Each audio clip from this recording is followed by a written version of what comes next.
All right, welcome to the Codfather Show. My name is John LeBlundo. This is Joe LeBlundo. How are you? We haven't had a show in quite a while. We've been in Sicily doing research on some of the menu items we had today. A lot of people say we're in Sicily hiding out, but that's not the case. So it's great to be here with the Acton Women's Club. Thank you. Ladies, thanks for coming. And we're going to be doing 3 dishes today. As an appetizer, we're going to do a scallops wrapped in bacon, some nice maple bacon, and then we're going to finish it off with just a little bit of sugar on the top to just make it a little sweet. Then for a side dish, we're going to do broccoli Sicilia, and Joe's going to do that, and he'll be able to talk about that. And then for the main course, which is, we have a ton of food for you guys, is going to be a seafood casserole. And then Joe can talk about the seafood casserole because we're going to go right into the preparation of that. So go for it. Yeah. So in the seafood casserole, we're going to use haddock. And I don't know, years ago, haddock was nice and big and thick and firm. And now, as the catch gets dwindled down, it's kind of a smaller fillet. So it still has that nice firm texture. It's has a nice fish flavor, but it's not quite as thick. So we do, as you can see here, we have some pieces of haddock that we have already skinned. Take the skin off, but it is fairly thin. So that's going to be the base of the casserole. Also included in the casserole are sea scallops from New Bedford. What we use is a dry sea scallop, so they're not. They have no chemicals or anything in them. It's from the shell to the store. And we're going to do those. We're going to saute those in a little bit of butter, garlic. We use garlic in everything, just so you know. I'll tell you what, if you guys are planning on going home and kissing your husbands, forget about it. You might need a breath mint on the way home, okay? But so the scallops are going to be also incorporated into the casserole. And we made a nice bechamel to put over the top. Just a nice heavy cream, a little bit of butter, and we're going to incorporate a little bit of haddock stock that we make at the store. We sell at the store. A little haddock stock just to bring out that nice flavor of the haddock that is in the casserole. Plus, you could use that haddock stock if you wanted to make a chowder. If you wanted to do a clam chowder, if you want to do a haddock chowder, that stuff's good for that. Yeah, excellent. All right, so we're going to get started. I'm going to get started a little bit. We're going to turn this. We're going to turn this on.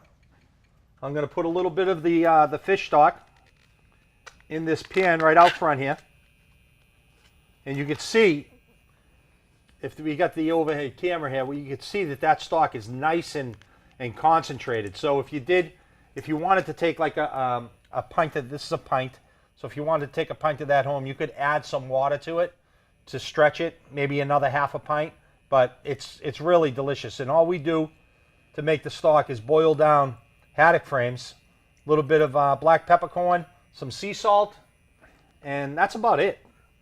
So we're going to get this to a little bit of a simmer, and then we're going to put the cod in there and we're going to poach it, okay, to start.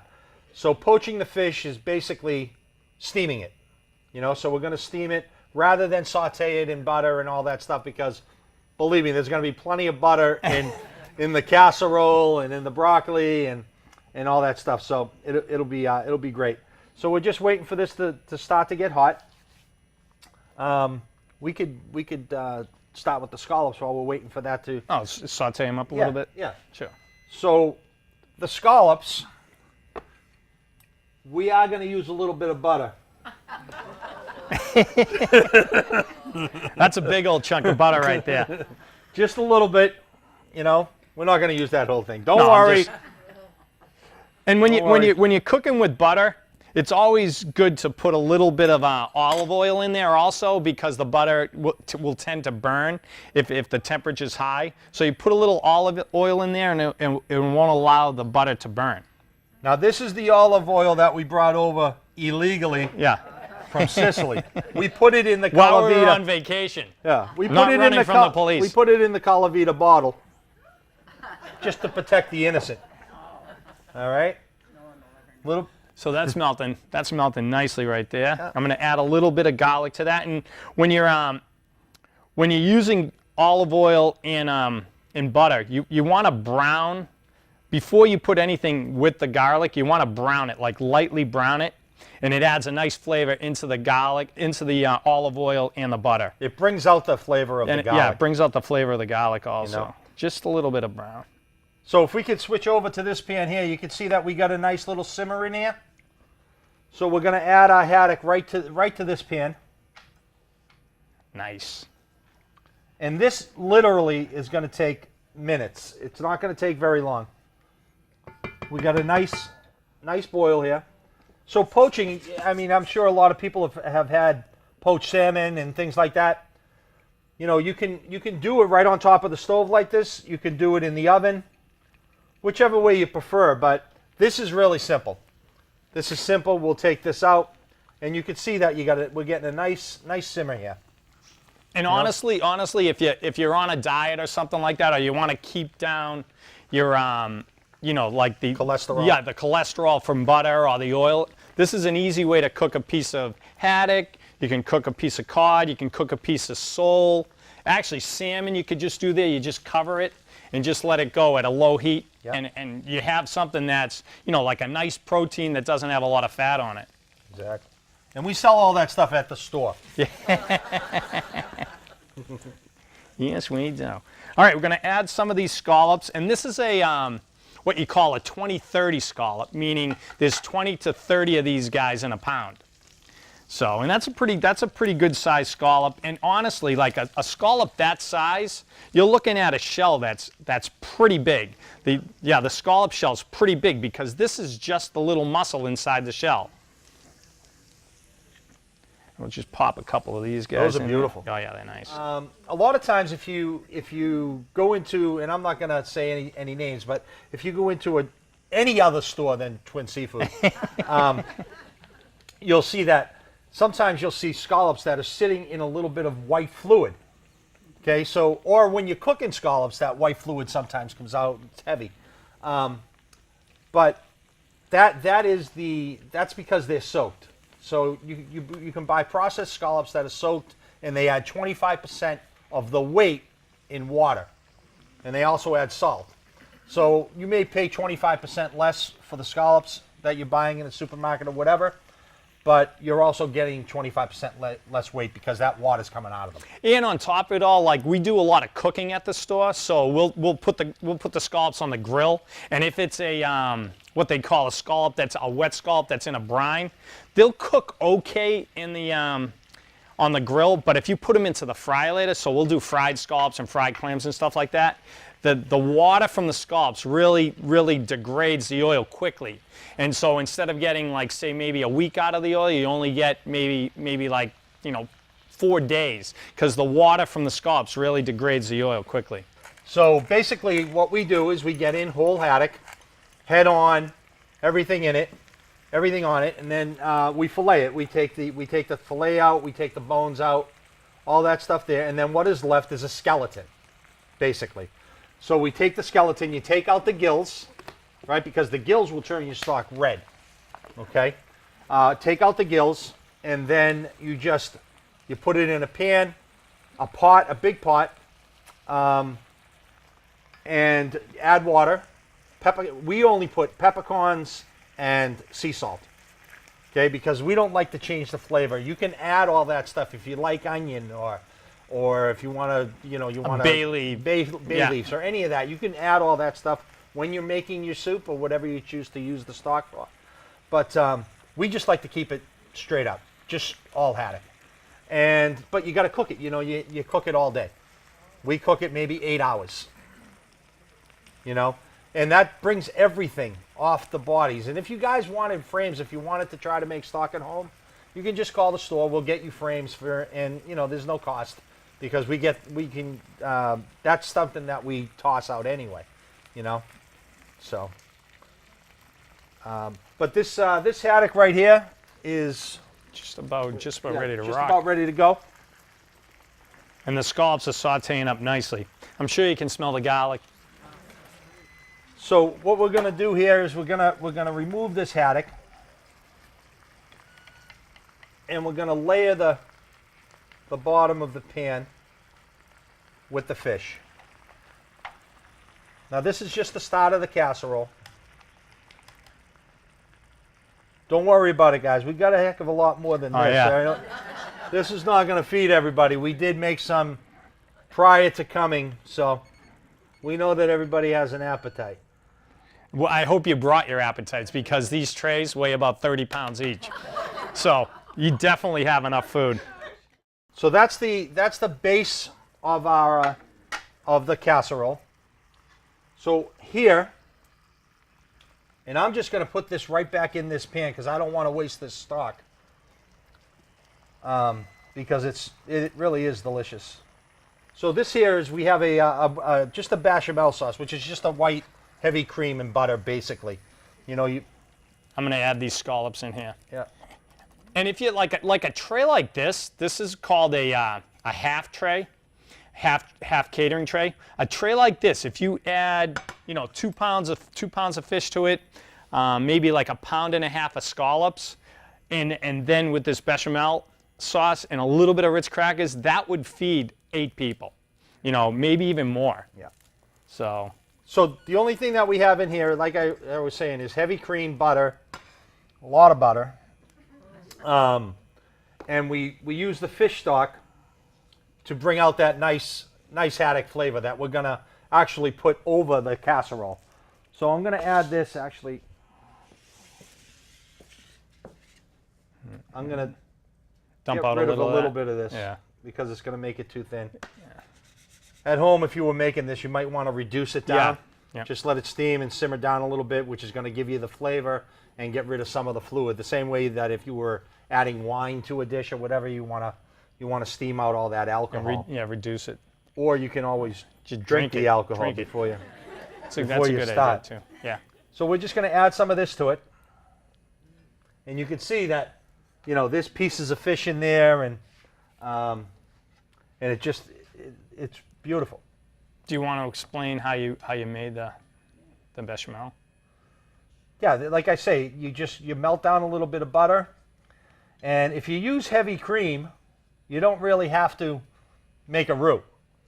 But a roux is basically just butter and flour, and it's I'm not sure of the proportions of butter to flour, but you can just you can just make that and it will thicken it up. Yeah, it'll thicken it up. So you could do it with milk, whole milk, skim milk, but then you got to add more butter and flour.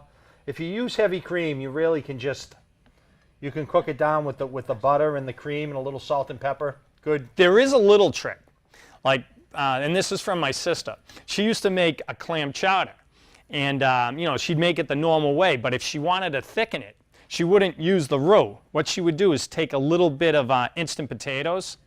So you already have the potato taste in the chowder. You take a little bit of instant potatoes and you just put that in and mix it in, a little at a time, maybe like a tablespoon at a time, and it will get to the thickness that you want after a certain amount of time, after it cooks up. So that's a little, if you like the taste of, everybody likes the taste of potatoes, you can thicken it that way too. That's kind of a little trick. But I can't take credit for it. My sister came up with that one. She might watch the show. Yeah. With the other 7 people that watch the show. There's more people here. So we can let that sit and reduce down a little bit, but it's okay. It's fairly thick now. So we're gonna put that right on top. Nice. This this dish is not for the shy. I mean, you need to be willing to ingest all that beautiful food. So I'm going to take this pan here because I'm going to make the topping for this, and we're going to just take a little bit of butter, which really don't need, but actually, you know what I'm going to do? I'm going to just take a little bit of this. Yeah, that's a good idea. I don't think you need that. Yeah. I'm going to put a little of that there so I'm not adding any more butter because you really don't need it. Yeah, perfect. And then we got crushed Ritz crackers. Now, You can use breadcrumbs like Progresso seasoned breadcrumbs or whatever you like. But the Ritz cracker has that salt already on the cracker. It has the butter, a lot of butter in the cracker. So you really don't need much more. But what we like to do to add to this is we add a little bit of grated cheese. Now grated cheese is good on everything, right? Corn flakes, oatmeal, doesn't matter. You can put grated cheese on a shoe, the sole of a shoe, and if you cook it right, it'd be delicious. Yeah, it would be. Doesn't matter. So a little bit of grated cheese, and we just use a little bit of dry parsley. What kind of cheese? The Orecchio, Parmesan. And then we just mix that up. Maybe a little bit of black pepper. Yep.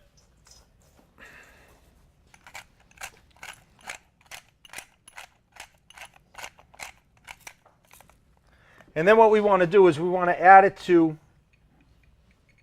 our mixture here. So we want to add it slowly though, because we want it to get to the right consistency. We don't want it to be mushy. We don't want it to still be hard. So we're going to add it slowly. And also we cook it down a little bit. You want this to cook a little bit, right? Because just like if you were doing peanuts, you know how you put peanuts in a skillet just to bring that flavor out. It's the same thing with like the Ritz cracker or whatever. So we got a pretty good consistency here, but you can see that it's still a little bit, a little mushy. You know, you want it a little bit more, a little lighter than that, or a little drier than that. So, you know, you can always just add a little bit more. And if you overdo the crackers at the beginning, you can always add a little bit more fish stock or whatever, just to lighten it up a little bit. There's no measuring. Right. There's no measuring involved. We don't measure anything. Cook really. the taste. Our mother, you know, this is how she worked. Everything was, and she was good. She could go with both hands, you know. 5 kids, you got to go with both hands. So, but that's how we do it, and you can see that's a nice consistency Yeah, that's right there. perfect. Yeah, that looks You know, because it's going to absorb some of the sauce in the casserole anyways. Right. So you want that. so and then we're just going to put this on top. Nice.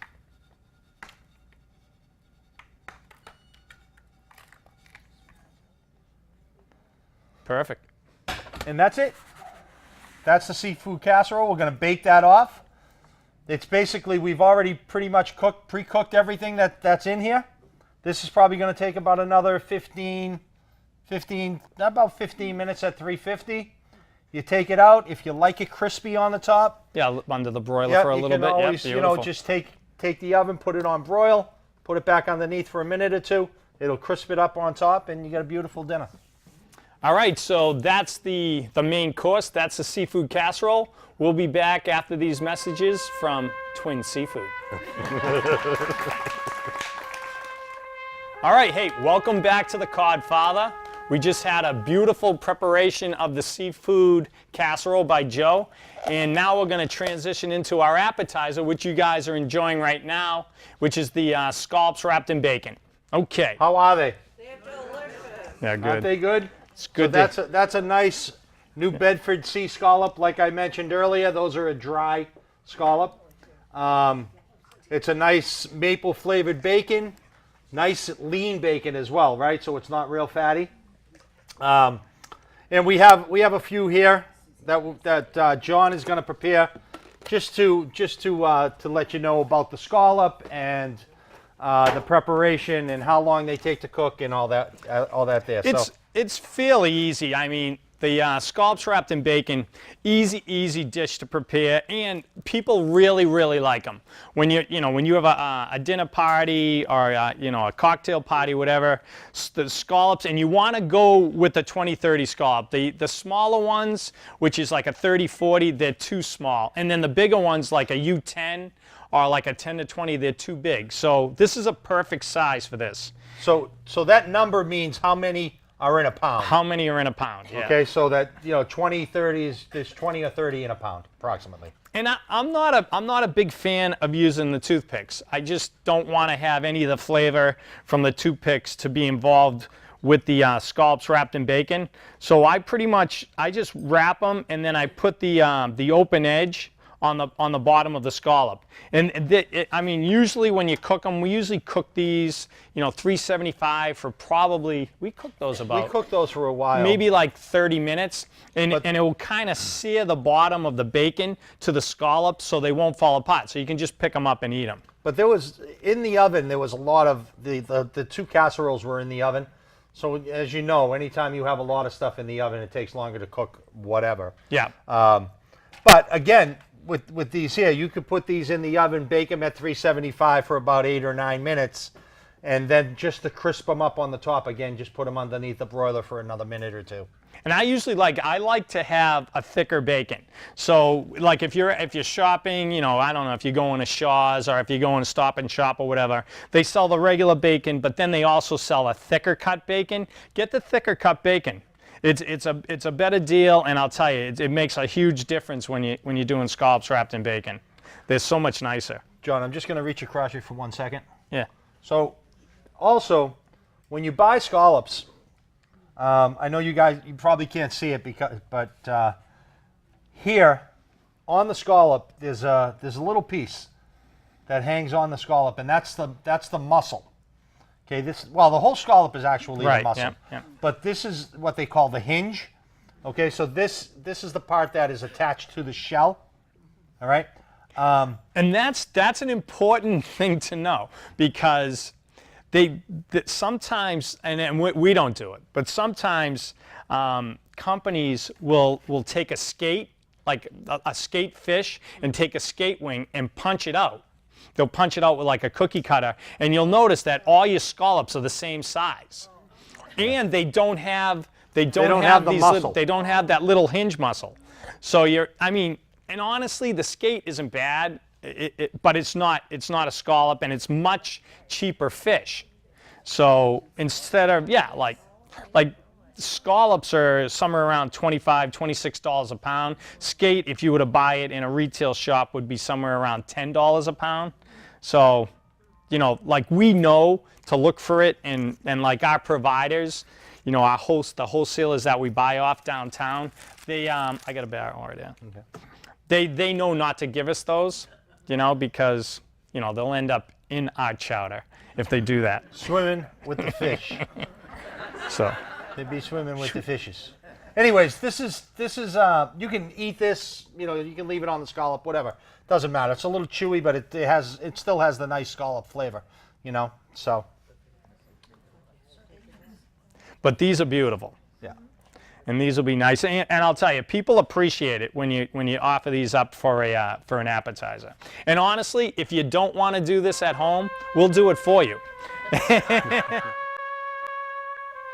All right, so these guys are all ready to go into the oven. I just like to put a little bit of sugar on them. It makes them a little bit sweeter, and I just take a little bit of pinch of sugar, and I just sprinkle it across the top of them. And you can use brown sugar if you like brown sugar, or just regular sugar. That's cool too. Maple syrup, if you like to put a little maple syrup on them.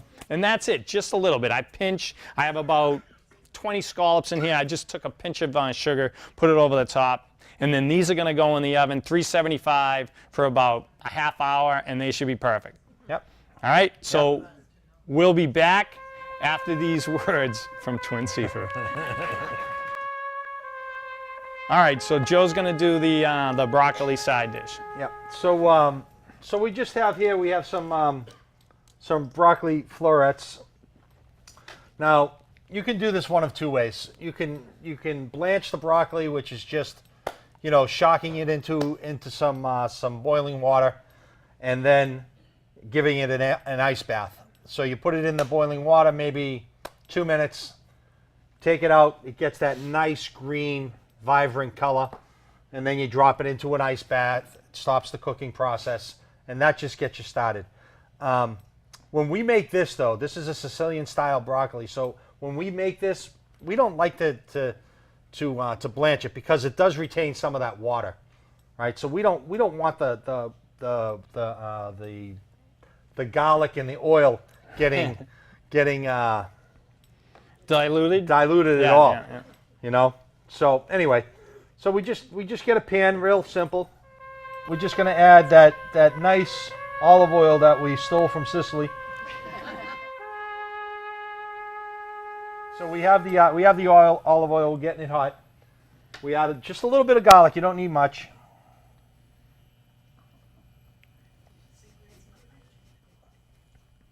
That's not much. Matter of fact, I'm going to put a little more just for kicks. You know, and again, like John said earlier, we like to get the garlic to brown just a little bit before we start to add anything else to it. And what I'd like to do, you know, with this here, like I said about blanching the broccoli or whatever, any vegetable for that matter, it does hold on to some of that water, so you lose the flavor of the garlic or the broccoli. But you know, you can see this starting to pop. Broccoli, I mean the garlic will pop a little bit. You know, we'll turn this down a little bit. This is all good for your heart. Yeah. I mean, it might be a little bit fattening, but the garlic and the olive oil, it's all good for you. So that's why Joe and I are actually 70 years old. we eat this every day. We're golden. You guys do realize that we're twins, right? Yes. We are going to put a little bit of Parmesan on top. Because like I say, Parmesan, it doesn't matter what you have. It does not matter what you're cooking. You can have that nice boiled ham dinner, you know, that you do, what is that, March 17th or something? Whatever date that is. Whatever date that is, I don't know. Yeah, it's that St. Patty's Day. Nice. I know like that date, that Monday in October, Yeah. Columbus Day, which is a nice day. And then you just, you know, you got this going. It's all nicey. You could shut the heat off, cover it, leave it there until you're ready for dinner, and that's the end of that. You know? So we had the preparation of the appetizer, which was scallops wrapped in bacon. They come out beautiful. You guys all had those, and they were good, right? All right, beautiful. And we have more in the oven, by the way. And then we went with the broccoli Sicilia that Joe prepared. It came out beautiful. And then the haddock and scallop casserole, which is, you guys are going to love this. It's going to be delish. It's phenomenal. We made you a meal you can't refuse.